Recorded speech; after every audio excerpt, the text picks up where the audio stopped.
Since we advanced the date for exam 1 week into the future, we will correspondingly advance the date for quiz 2 1 week into the future. But the remaining quiz and exam dates will stay fixed. When is the first special quiz due? It's not a special quiz. Didn't you read it? Tells you when it's due on the special quiz. Did you not print it out? It's up at the top in the directions. You read the directions? Take a look. We got 3 or 4 weeks. 3 weeks, whatever. Lots of time.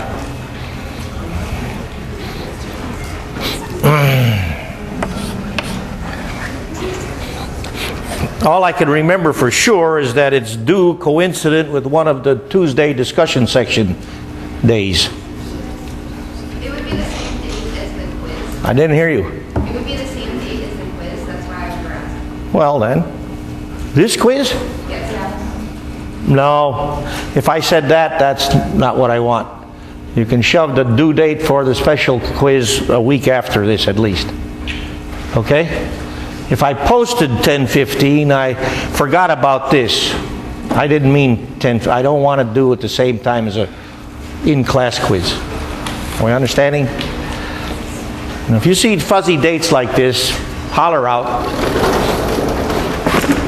Because we play it by ear. We try to operate with a working calendar that's best suited to our educational progress. The syllabus is just a guide. It's not an albatross around our necks. All right. Now then, we have reached the culmination of all this hard work we've done in Bronsted-Lowry acid-base chemistry system analysis. You're now in position to take any water solution apart, any degree of detail necessary, in order to calculate the concentration correctly for any species in solution whose existence depends on pH. And most species in water solution have existences which depend on pH. This is pretty daggone important. For example, the correlation of this to the happiness, so to speak, of human blood, which is a buffer system. Told you about this before. 7.2 to 7.6 buffer range for human blood. So practically speaking, human blood is going to be happiest at about pH 7.4. And if you want, go home, prick your finger, get out some blood, and test its pH. If you do this, please use sterile materials. And other aqueous systems in the human body are also important buffers. Sweat, tears, urine, these are all buffer systems. So you can see the immediate relevance of acid-base chemistry to this stuff. All right?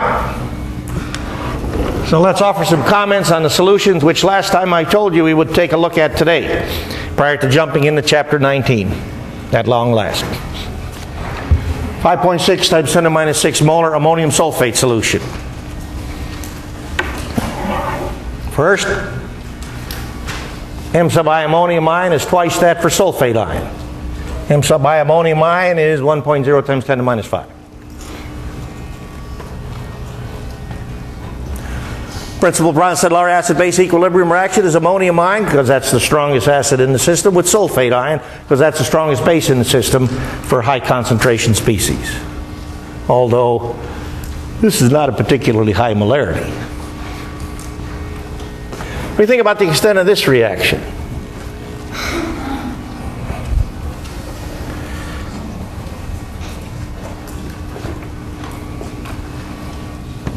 Well, you've already recognized, from a general extent standpoint, if the product acid stronger than the reacting acid, extent is small, expectedly so. But then we've seen by dilution you can have that extent go to large. But for this particular case, Ka for the reacting acid is a good deal smaller than 10 to the minus 7, isn't it? 5.6 times 10 to the minus 10. And Kb for the reacting base, 8.3 times 10 to the minus 13. A whole lot smaller. Both of these values are a whole lot smaller than 10 to the minus 7. Whereas Ka for the product acid, hydrogen sulfate ion, is 1.2 times 10 to the minus 2. And Kb for the product base ammonia is 1.8 times 10 to the minus 5. So would you like to refine your extent consideration? You still going to stick with small? Or do you think you might now be able to say, reasonably, damn small? Thinks that's fair? You bet it is. You got to start letting these numbers talk to you. You can calculate the K value for this if you want. You find out it's very small numbers on the order of 10 to the minus. I wrote it down here someplace, I think. 10 to the minus 8, 10 to the minus 7. 4.7 times 10 to the minus 8. That's K for this. In any case, this is again an illustration of an acid-base equilibrium which will not allow us to get at hydronium ion, or pH, because it doesn't have hydronium ion or hydroxide ion in it. Now, to get at hydronium ion, to get at pH for the system, do you think we should take a look at this reaction?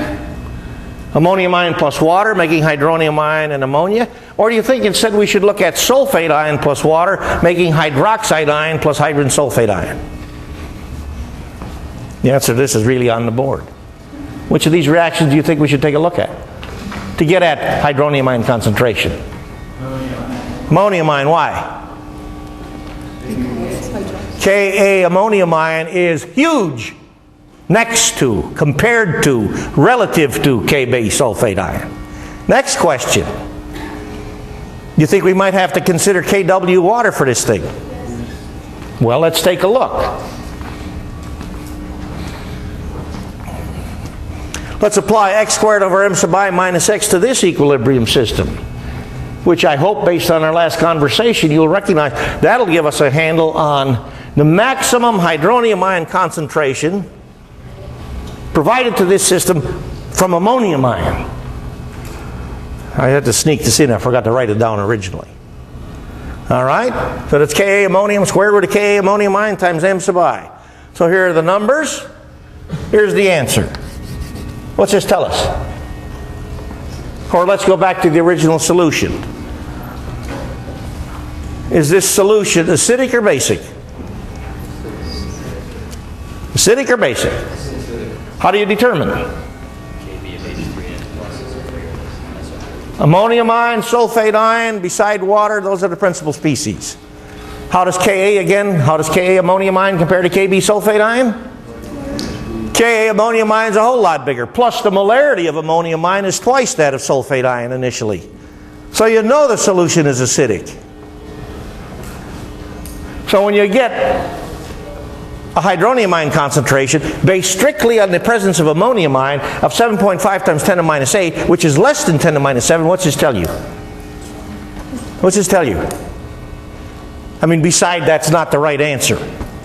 This tells you what else must be considered. Water. Kw water, you betcha.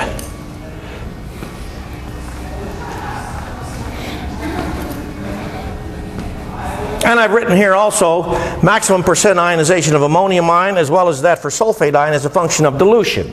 In ammonium ion plus water, sulfate ion plus water. Right. If you plug in Kb sulfate ion into our max ionization as a function of dilution recipe, this is what you get. I mean, this is telling us ammonium ion on reaction with water can never ionize to an extent beyond 0.56%. That's less than 1%. So ammonium ion plus water, that reaction by itself can never even get to 1% extent. But sulfate ion plus water, look at this max ionization extent. 8.3 times 10 to the minus 4%.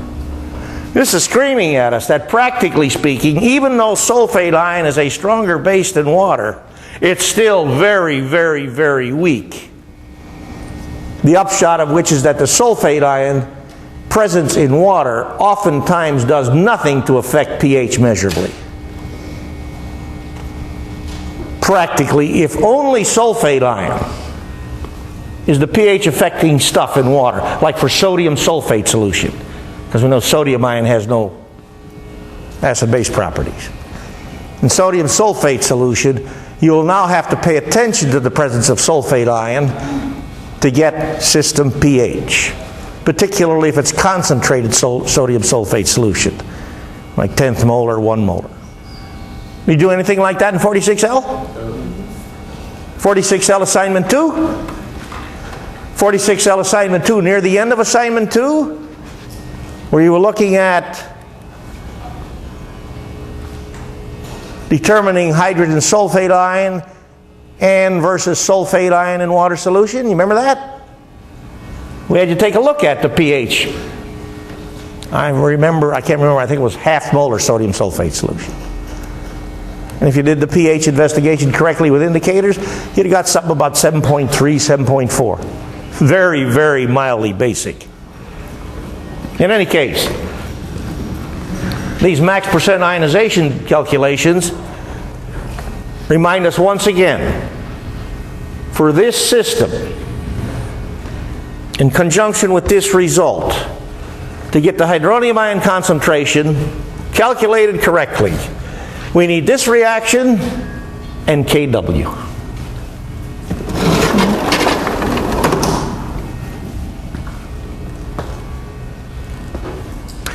Now, how could we get a true hydronium ion concentration max?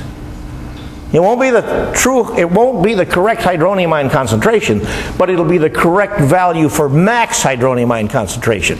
Because remember, to get this 7.5 times 10 to the minus 8 value, we only paid attention to the max contribution to the system, max contribution to the hydronium ion concentration for the system by the ionization of ammonium ion on reaction with water.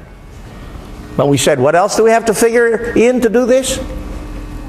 Kw, don't we? And in an acid solution,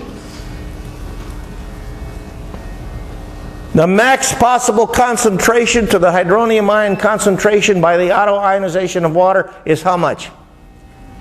In an acid solution.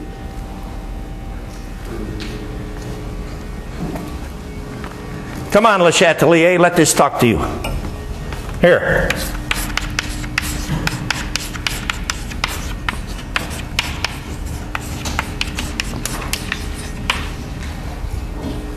If we have pure water, we already know the molarities of these species are equal and they're each 1.0 times 10 to the minus 7 at normal lab conditions, right so far? Now we have this system existing in a solution which is acidic. Not very acidic, but still acidic.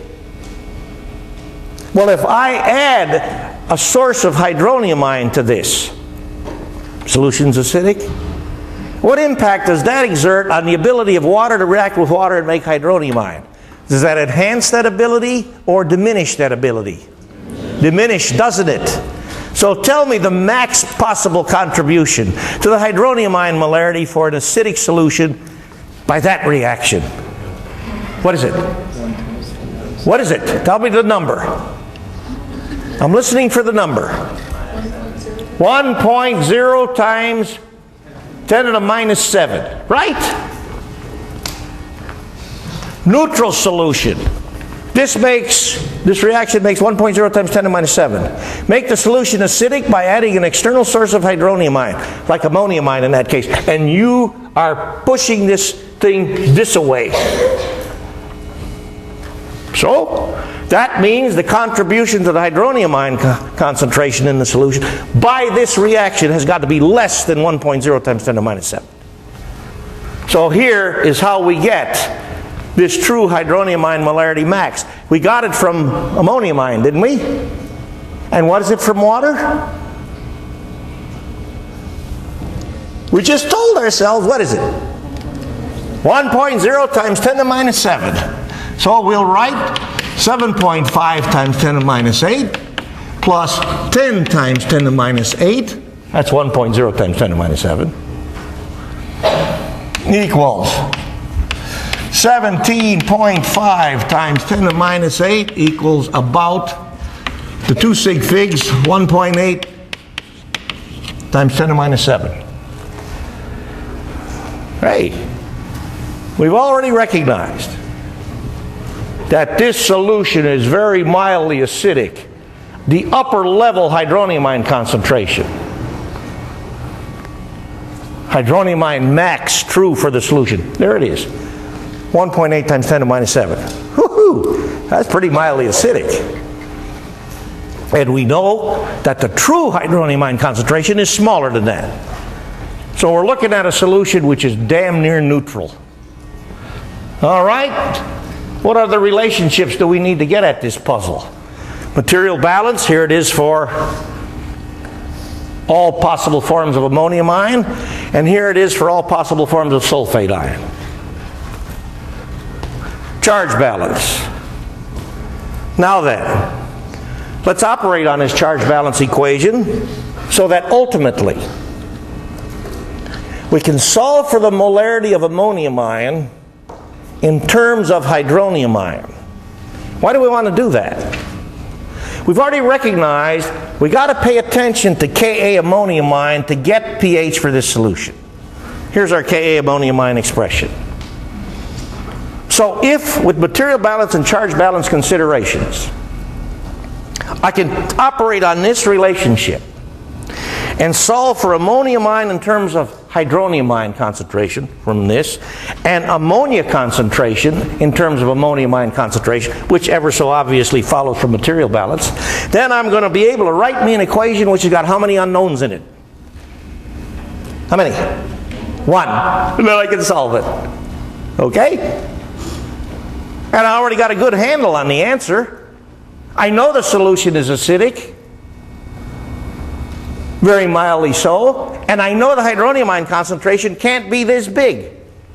I haven't done much fancy. And I already know the answer to this problem is 1.7 times 10 to the minus 7, 1.6 times 10 to the minus 7, 1.5 times 10 to the minus 7, 1.4 times 10 to the minus 7, 1.3 times 10 to the minus 7, 1.2 times 10 to the minus 7, or 1.0 times 10 to the minus 7. No other possibilities exist because the solution is acidic.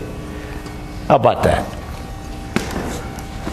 So you don't have many trial values to fool with for hydronium ion. And if you do the arithmetic, whoops!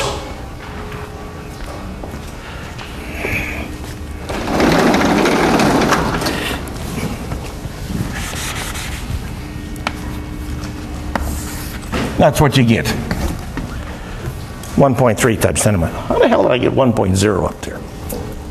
Dumb. Yep, 1.3 times 10 to the minus 7. I've shown you what to do as necessary, because you need to practice. Because you folks have already shown me, for the most part, you can get at the chemistry if you manage to deal successfully with the arithmetic part of the analysis. High school arithmetic classes are making cripples out of you people. I told you this before, and it's not your fault. But there's nothing you can do to go back to high school and fight that battle again. You have to fight it now. You have to commit yourself to realizing many of you have this arithmetic ability deficiency. And I mean it. Arithmetic and first year algebra. That's where your deficiencies lie. So fix the deficiency. You are all more than sufficiently intelligent to do this. Many of you, I'm sure, from an IQ standpoint, are better than me. My upper hand is, I've been doing this for damn near 50 years. But I'm greedy. I want you to be able to do this after spending 3 months with me. How about that? I don't want you to spend 50 years. I want you to take away from this class every bit of knowledge and understanding of chemistry that I can possibly share with you. I hold nothing back. That's my job, to give you as much as I can from an educational achievement standpoint, and I intend to try my best to live up to that responsibility. I have fights with other faculty. They tell me the textbook has to be the limit. I said, I don't know what the hell you're talking about. You're wearing a textbook around your neck like an albatross. The textbook may be a start. It's not even that in this class, because I haven't found a textbook which supports this class, at least not written for general chemistry. That's why we use my notes and no textbook for general chemistry. And now we're doing good. Okay, so you know about this one. Then in retrospect, I remember asking you to tackle 5.0 times 10 to minus 7 molar acetic acid. And then, after I thought more about this, I said, this one's really pretty easy. This one here. Okay? This one is a much simpler problem than what we just did. Tell me why. Chemistry students. First of all, how many solutes that affect pH here? Just one. Second of all, what are you going to tell me about the max ionization extent of acetic acid in this solution? Relatively low. Relatively. Relative to what? Because it's diluted. Because it's diluted Relative to what? You said relative. I want to know the comparison you're making. to a more concentrated solution. Of? Acetic acid. Well, that's true, but you still haven't told me what I want to know. What I want to know is, over here, we've recognized that because of the great weakness of ammonium ion, I don't care how dilute you make ammonium ion solution, you can't get it to go past 0.56% by reaction with water. But what about acetic acid? Let's do some mental arithmetic. You remember the max percent ionization recipe based on dilution? It's Ka times 100% divided by Ka plus 1.0 times 10 to the minus 7. Okay? Now, Ka for acetic acid is 1.8 times 10 to the minus 5. How does that compare to 1 times 10 to the minus 7? By what factor? By what factor?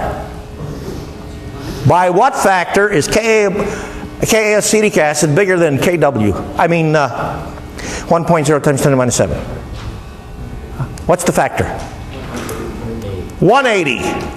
Come on, you can divide 1.8 times 10 to the minus 5 by 1.0 times 10 to the minus 7. You don't need a calculator for that damn thing. Well, you do. This calculator, the good one. The best one you got, the best one you'll ever have by far.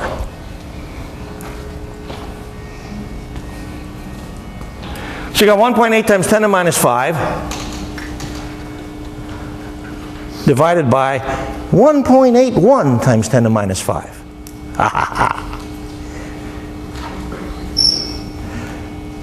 You think that's pretty close to 100%? You're damn tootin'.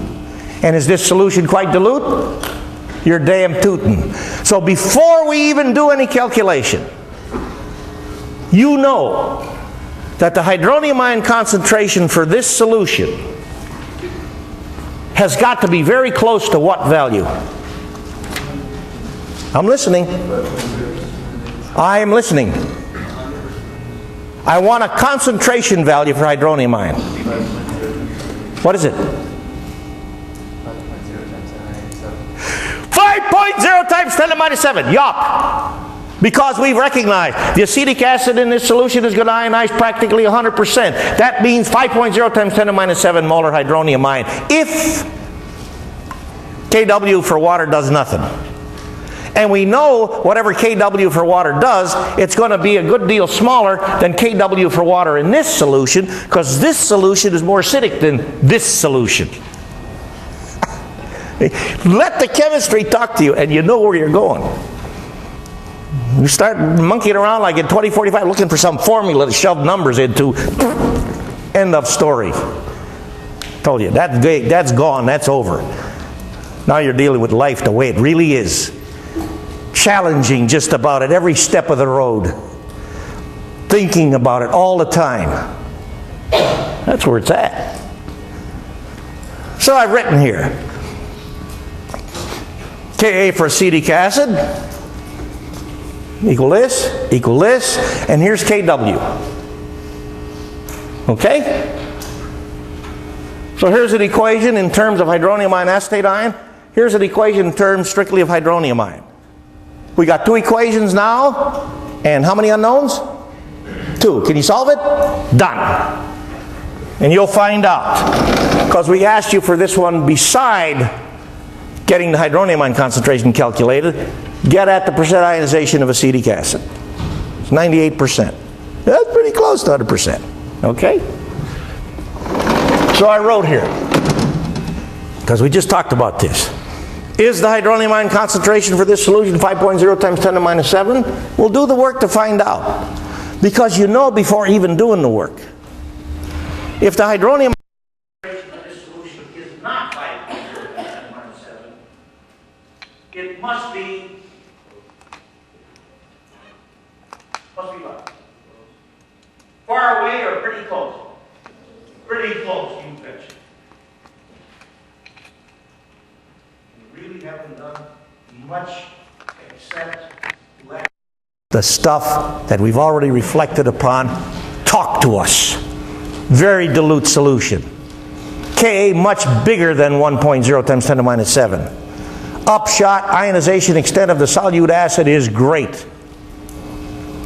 And again, if you do the calculation, you'll find out that on max percent ionization, acetic acid reacting with water, 99.4%, if we stretch it to 3 sig figs, is the upper level extent.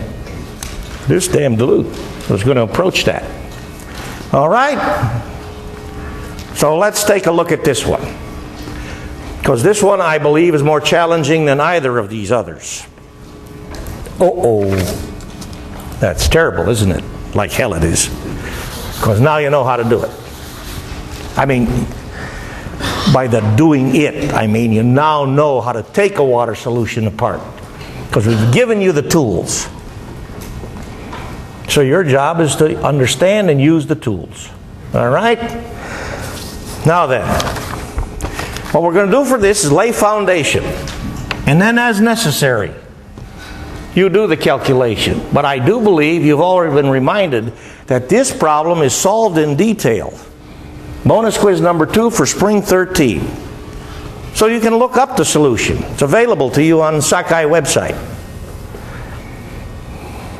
And also, any questions I might ask about stuff like this on a quiz or exam, we'll never invite you to go through the whole calculation. I don't want you to get snowed under by arithmetic. I want to find out what chemistry you know. Like, if I gave you that solution, and I said, the gee whiz hydronium ion concentration for this solution is going to be about 1.0 times 10 to the minus 7, 5.0 times 10 to the minus 8. This is acidic.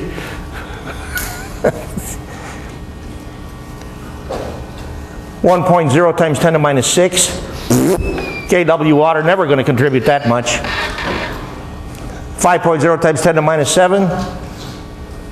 1.0 times 10 to the minus 5. Bing, bing, bing. 5.0 times 10 to the minus 7. Next problem. Done. If you understand the chemistry.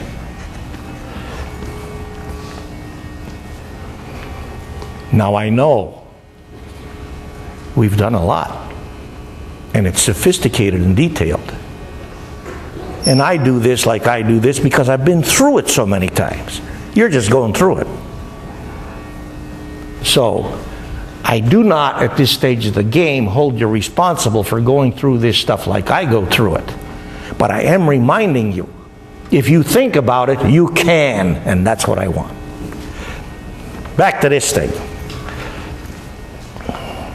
Principal acid-base equilibrium we've already looked at. It's ammonium ion plus cyanide ion. And we recognize that that equilibrium goes to a substantial extent before the equilibrium condition is achieved. It's on the order of 50%, just a little bit less than 50%. So this is a case where if you write the charge balance equation, you cannot immediately set it equal to a charge sum, because you need to know the extent of this ammonium ion cyanide reaction. Secondly, or thirdly, whatever, you also know for this thing, you've got to pay attention to this reaction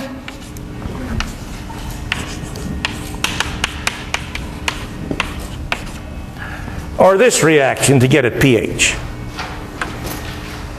Doesn't make any difference, because these equilibria are each alive and well in this. In fact, you don't even need to use these for this system, because after this ammonium ion cyanide ion reaction goes, which goes about 50%, you could also use this, because this will be and is a principal species in this solution. Or this. You can use any one of these. Again, because ammonium ion plus cyanide ion to make HCN and ammonia goes about 50%. So you got to be careful when you write PSI for this solution.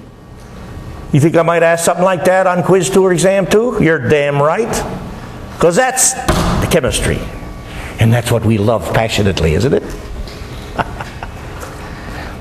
When you write PSI for something like this, you better be on your toes, because you got 5 principal species: ammonium ion, cyanide ion, ammonia, HCN, and water. Bingo, there's the 5. Now then, you will also need MB and CB. But I remind you again, you cannot set the CB for this thing immediately equal to a charge sum. No big deal, really.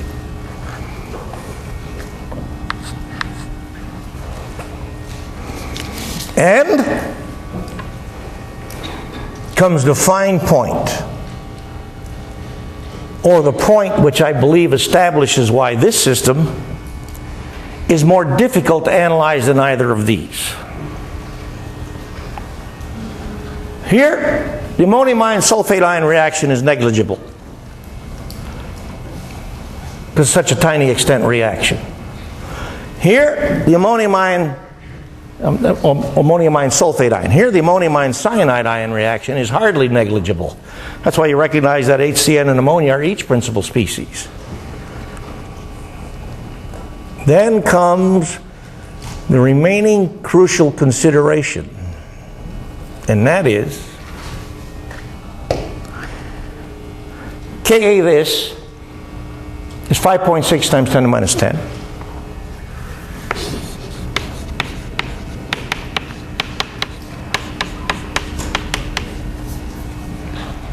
KB this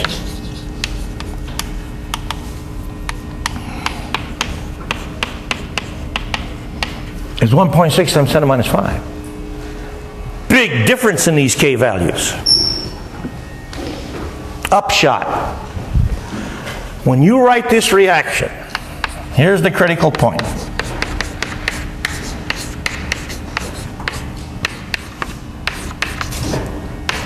I'm leaving out the aqueous tags just to get along here. When you write this reaction, which we know is the main acid-base equilibrium reaction in the system, will the equilibrium molarity of HCN and ammonia, will these equilibrium molarities be the same? Yes or no? No. There's the critical point. If they were the same, this calculation would be easy. But they're not the same. They're not the same because the ability of this guy to react with water far exceeds the ability of this guy to react with water. That's why you have to use material balance and charge balance to help you with this. So, That having been said, I'm going to stop my comments on this. We've told you what you have to do. You work on it. If you get hung up, come and see us for help. Bearing in mind that the solution in detail is right here. So you can always check your work. So if you get hung up, check your work, and if you're still hung up, ask us. Tomorrow in Discussion Class, Chapter 19 will be started. Be there. And read the stuff in Chapter 19 before you go there.